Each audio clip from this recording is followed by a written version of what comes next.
소금 전문가 박주용 이사입니다. 이번 시간에는 천연염이라는 것이 존재하는가 라는 주제를 가지고 이야기를 해보도록 하겠습니다. 유튜브 공간에 들어가 보면은 천연염이라는 것을 먹어야 된다라고 주장을 하면서 주겸이나 암염이나 이런 것들을 천연염이라고 이렇게 이야기하시는 분들이 종종 존재를 합니다. 주겸이 천연염일까? 암염이 천연염일까? 우리가 좀 고민을 해봐야 될 문제라고 생각합니다. 천연이라는 뜻은 우리가 인위적으로 뭔가를 더 첨가하거나 빼거나 하지 않은 상태를 보통 이야기를 합니다. 소금에서 천연이라고 하면은 바닷물에서 그대로 건조시켜서 소금을 만든 것을 아마 이야기하는 게 맞을 겁니다. 암염 같은 경우는 아주 오래된 수억 년 전에 바다의 지형이 바뀌면서 바다가 육지 속에 고립되는 상황이 생기고 그 바닷물이 증발하여 소금이 되고 그게 지각 변동으로 땅속에 묻혀서 다시 수억 년의 시간이 흐른 후에 지금 캐내는 소금이 되겠습니다. 암염은 오랫동안 그대로 먹지 않았습니다. 지금도 마찬가지죠. 암염에는 여러 가지 기본적으로 불순물들이 들어 있습니다. 암염의 색깔을 색이 있죠. 그 색은 바로 거기에 들어가 있는 불순물로 인해서 발생하는 겁니다. 소금은 원래 흰색이죠. 핑크색은 그 주변에 땅이 철분이 많을 경우에 그 철이 녹슬면 붉은색이 되죠. 그게 성분이 녹아 들어가서 핑크빛을 띠게 됩니다. 이처럼 여러 가지 이물질들이 들어있기 때문에 그냥 먹을 경우에 여러 가지 문제를 일으켜서 암염을 주로 많이 사용한 유럽 지방 같은 경우는 다 녹여서 다시 끓여서 불순물을 제거하고 속을 만들어서 먹습니다. 많은 가난한 나라 국가에서는 그런 시설을 못해서 그냥 캐서 먹기도 하지만 그걸 갖추고 그냥 음식에 넣는 경우는 드뭅니다. 그걸 녹여서 그 물을 음식에 사용하는 경우들이 많이 있습니다.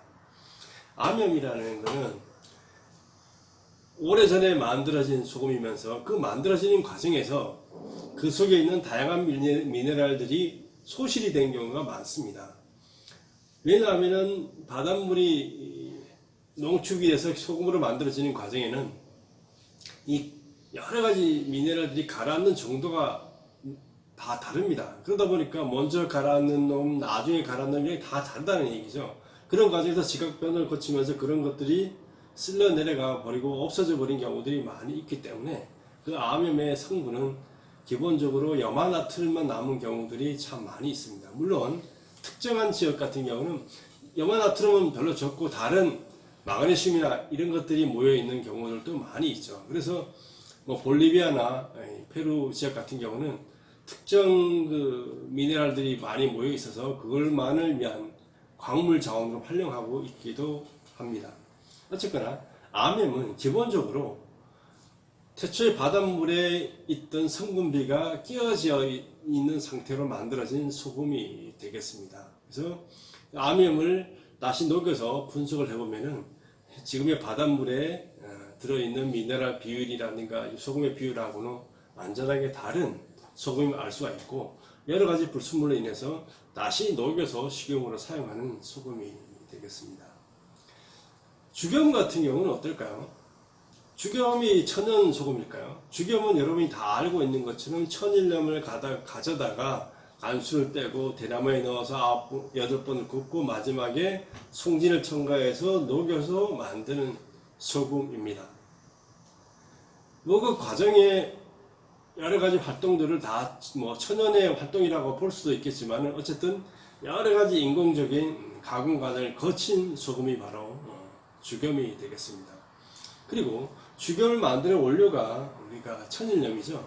근데 천일염은 만드는 과정에서 많은 미네랄들이 이미 빠져 있고 또 간수를 뺀다고 하면서 놔두는 과정에서 마그네슘이나 칼륨 같은 미네랄이 빠져나가 버렸기 때문에 성분표를 보면은 염화나트륨이 95% 이상으로 이렇게 나옵니다. 쉽게 말하면 염화나트륨이 거의 95% 이상이고 다른 미네랄들이 2, 3% 정도 이렇게 들어있는 소금이 되겠습니다. 엄격하게 말하면 여러 가지 가공 과정을 거치는 과정에서 이것이 천연 소금이다 라고 하기에는 조금 무리가 따르는 소금이라고 할 수가 있습니다. 저희 그 MQ 눈소금 같은 경우는 만드는 과정이 완전히 다릅니다. 여기 보시면은 바닷물을 뽑아 올려서, 저희들 같은 경우는 지금 현재 바닷물이 많이 오염이 되어 있기 때문에 해양 심층수라는 연안에서 6km 떨어지고 수심 605m의 깊은 바닷물을 뽑아 올려서 만듭니다. 그렇게 해서 미세한 안개 상태로 쪼개서 공기 중에 뿌립니다. 그리고 뜨거운 바람을 이렇게 불어넣게 되면은 수분들은 순간적으로 증발해서 뜨거운 바람과 미세하게 쪼개진 안개 상태의 바닷물은 수분은 증발해서 날아가게 되겠죠. 그럼 바닷물 속에 있는 모든 미네랄들은 그대로 떨어져 바닥으로 떨어져 쌓이게 됩니다. 마치 눈이 오는 것처럼 쌓이죠. 여기 벽에 눈처럼 묻어 있는 것을 볼 수가 있을 것입니다. 그렇기 때문에 바닷물 속에 있는 모든 미네랄이 그대로 고스란히 천연 상태의 미네랄이 고스란히 쌓여 있는 소금이 바로 MQ 눈소금이라고 할 수가 있습니다. 어떠한 것도 인위적으로 해양 심층수 100% 이외에는 어떠한 것도 첨가하지 않았습니다. 인위적인 조작 과정도 없다는 얘기죠.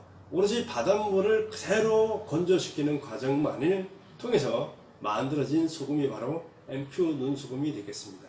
그래서 염도를 따져보면은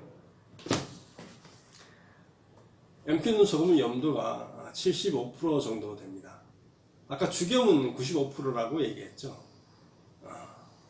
암염도 95% 이상이 됩니다. 염화나트륨 농도가. 그렇게 되면 저희들 같은 그 소금들보다가 한 20% 이상이 염도가 낮고, 미네랄 함량은 전체적으로 한 24% 정도가 미네랄 마그네슘이나 칼슘이나 이런 함량을 가지고 있습니다. 그러니까 마그네슘이나 칼슘, 칼륨 함량을 보면은 죽염이나 암염보다가 수십 수백 배의 많은 미네랄 함량을 가지고 있습니다. 우리 몸은 다양한 미네랄들이 유기적으로 얽혀서 돌아가고 있는 시스템이 바로 우리 몸입니다. 그렇기 때문에 어떤 몇몇의 미네랄 부족으로 인해서 질병에 걸리게 되는 경우들이 많이 있습니다. 칼슘이 부족하면은 여러 가지 문제가 생기죠. 마그네슘 부족해도 그렇고, 요오드가 부족해도 그렇고, 칼륨이 부족해도 그렇고, 여러 가지 많습니다. 우리가 알지 못하는 질병, 우리가 원인을 모르는 질병들도 많이 있죠. 그 질병들의 원인도 바로 이 미네랄과 관련이 있을 가능성이 대단히 높습니다. 천연염, 바닷물을 그대로 건조시킨 소금, 인위적인 첨가 작용이나 빼는 작용이 없이 그대로 만든 소금이 바로 저희 MQ 눈소금이 되겠습니다. 속을 만드신 분들은 다 자기들 소금이 이렇게 좋다라고 합니다. 하지만 가장 중요한 것은 객관적인 근거와 자료들이 아닐까요? 천연이라는 뜻은 여러분들이 다 알고 있습니다. 자연 그대로의 것, 어떤 걸 인위적으로 첨가하거나 빼지 않고 그대로의 성분을 고스란히 담는 것, 이게 바로 천연 소금이 아닐까 이렇게 생각을 합니다. 천연 소금, 바닷물 속에 있는 미네랄, 이 지구상의 모든 미네랄이 녹아있는 바닷물. 하지만 지금 바다가 오염이 돼가고 있죠. 해양 심층수는 아직 오염되지 않은 바닷물입니다. 그 바닷물을 깨끗하게 걸르고 걸러서 만든 소금이 바로 MQ 눈소금이 되겠습니다.